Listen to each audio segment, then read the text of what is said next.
Hey guys, Shei here. Welcome back to my channel. I just want to take a second and say thank you to everybody who had watched my first video and had commented with encouraging words and asking questions. I really appreciate it as somebody who is just kind of starting out in the YouTube game. It means a lot. So, what do I want to talk about today and what do I want to show you today? I want to start getting a little bit more into the use cases that I have when it comes to e-ink tablets and the e-ink platform. So, warping time to achieve your goals. What do I mean by that? What I'm talking about is a mental framing that has helped me overcome some challenges that I have with balancing my creative projects with the other responsibilities that I have in my life.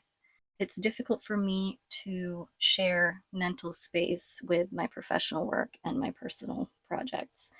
It can be overwhelming to look at my calendar and see a deadline for an upcoming work project, or the solid 3 hour block of meetings I have in the afternoon, or something along those lines. And even if I see on my calendar that there is a gap that I could potentially use to work on personal projects, my brain is stuck on the work projects and I can't make myself work on my stuff. Even though I have the time, my brain is in that mode. And so, what I want to show you here today is something that kind of provides me with a separate chronological workspace that has nothing to do with the calendar that's dominated by my obligatory things that I have to do. For people who don't find it challenging to slot in their creative projects with the other things that they have going on, this probably is not something that you would want to do when it comes down to it. It's an additional layer that if you're the kind of creative who has a hard time sticking with large projects because other aspects of your life interfere with your project schedules, um, or you end up abandoning your goals because you didn't hit your milestone dates, you might like something like this. I developed this system because this is something that has inbuilt strategies for kind of realigning to my own commitments, um, particularly when life overrides my plans. So, the part of my note system that we're looking at today is called the Eon. The reason I call it the Eon is because I have kind of a geological time units theme going here. Um, the Eon spans 10 years, and then under the Eon, we've got eras, epochs, ages, and it goes even smaller than that.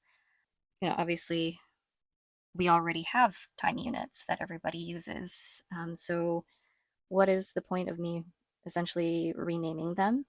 The difference is that these are not years or quarters or months, which are based on a specific amount of time. What I'm doing here are event-based time sections, and they can be expanded or shortened based on what we need in our lives or the needs of the project. And this is something that lends itself perfectly to an open-ended e-ink platform like Supernote, which is what we're looking at my system on right now. And it also works with something like Boox. The features that come in really handy for something like this are going to be things like layers and links and being able to add pages on the fly. But I'll demo all of that for you here today. So here, what we're looking at is the Eon map. Might be a little hard to see, but it's split up into eras. And beyond that, the eras are split into epochs. And in the middle, you see the minimum viable vision. And the minimum viable vision. So this is an idea that I got from Dan Coe. Although I think Dan doesn't really take credit for the concept of it. Maybe just the name or what he calls it. Still, he's the one that I heard of it from, so I'm crediting him for it. The idea is basically that you start out with a vision of what you want for your future, and you break it up into progressively smaller and smaller and more granular goals. It's essentially, what goals would you need to attain in order to realize your minimum viable vision? And you take these goals and the progressively smaller goals, and you schedule them in a way that makes sense. And you just keep going until you know on any given week or day exactly what you need to do, because those are the steps that you've planned out in order to meet your vision. I'm not explaining this very well. I will find one of Dan's videos and link it here. He explains it much better than I do. I've essentially echoed that model for the most part with a system that I've set up here. The problem that I have had with it is that it's too rigid, and that's less of a problem with the system and more to do with me being too easily discouraged when I plan things out, then I start falling behind on my calendar of milestones. And that's why e-ink and the kind of note platforms that they make possible is perfect for a person like me. So, for example, say I'm taking longer to complete a specific goal than I would have liked. Let's go into the era page for era 1. What I can do instead of abandoning my whole plan is I can go into the layers and I can create a new layer. Essentially what I can do is take the plan that I had originally, copy it, and then take it to the new layer. We'll hide the original layer for the time being.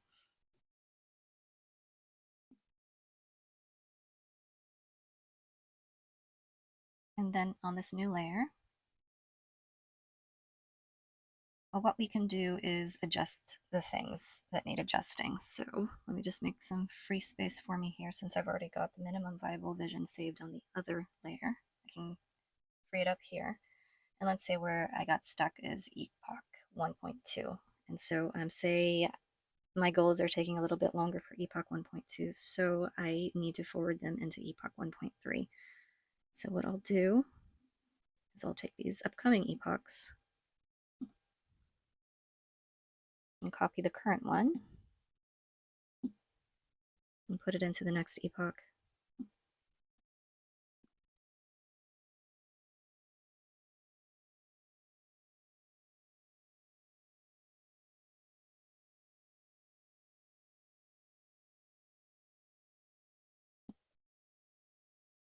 And I'll just continue moving everything down.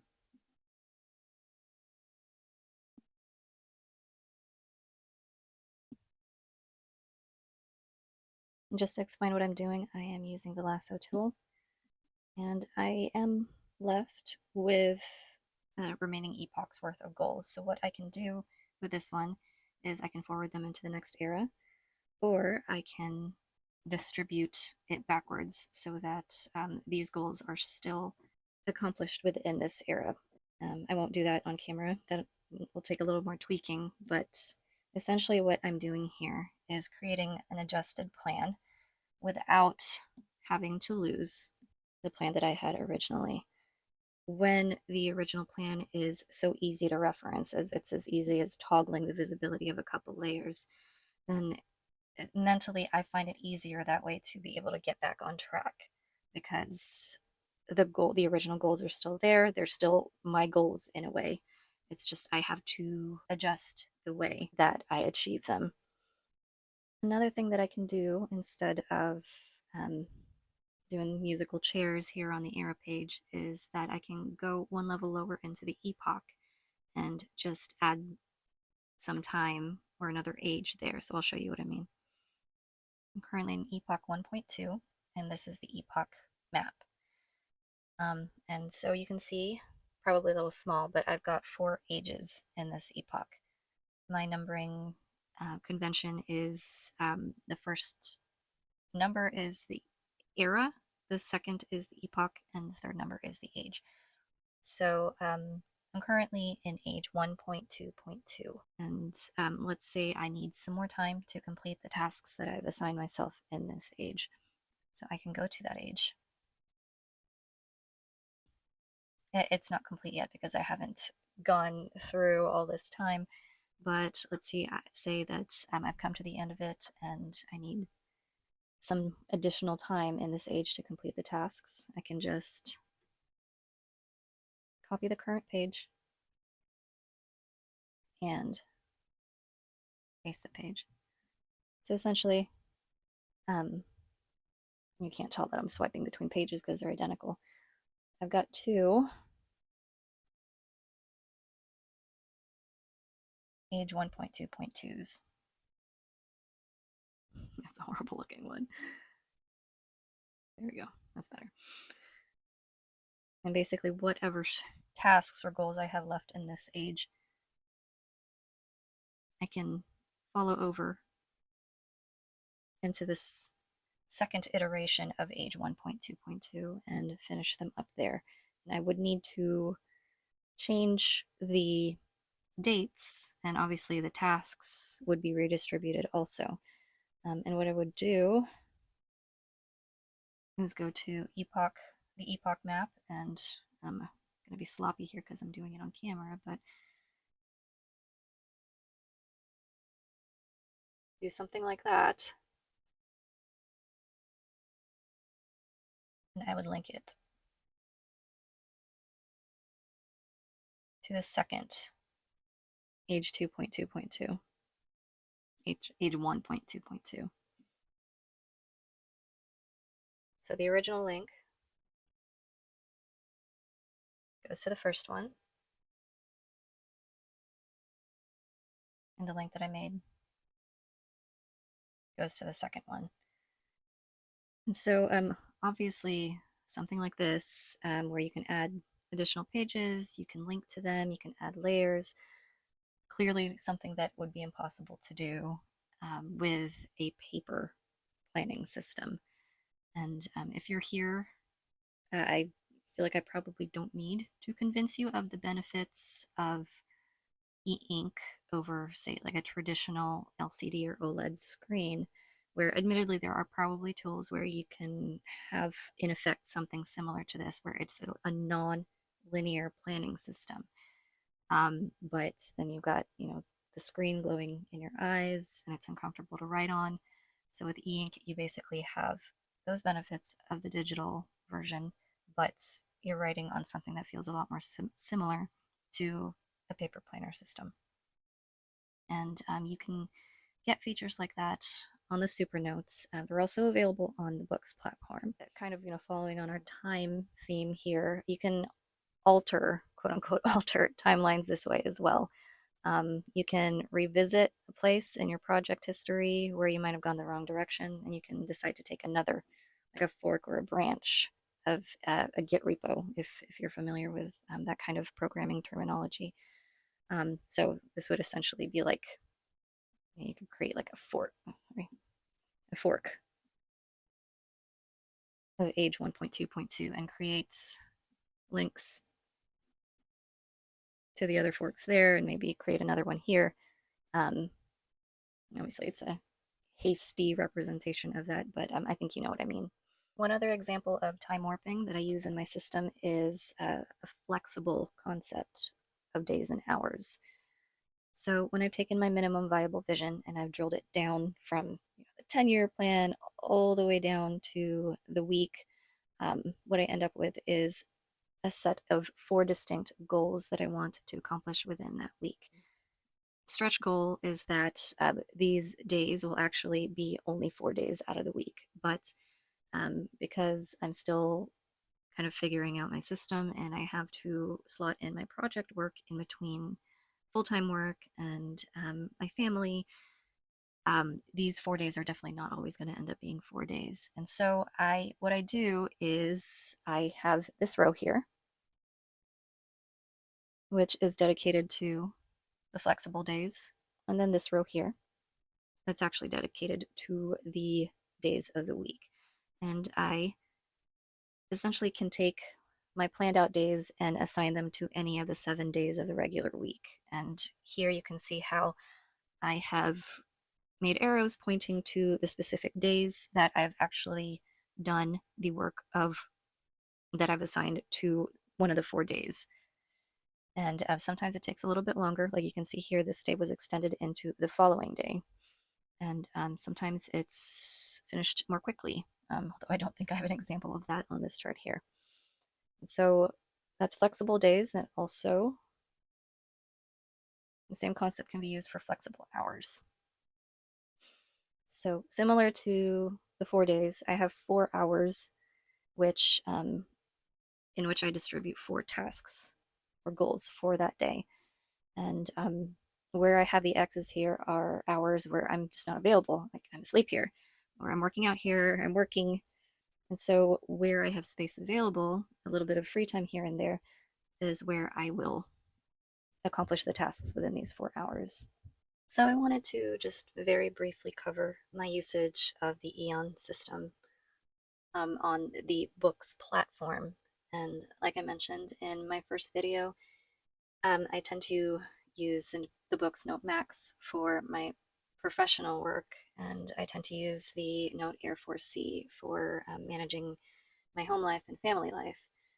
And when I'm testing how the platform handles the hyperlinked PDF file that I use for the templates, and it just also seeing how well my note system or my planner system works with professional and domestic life.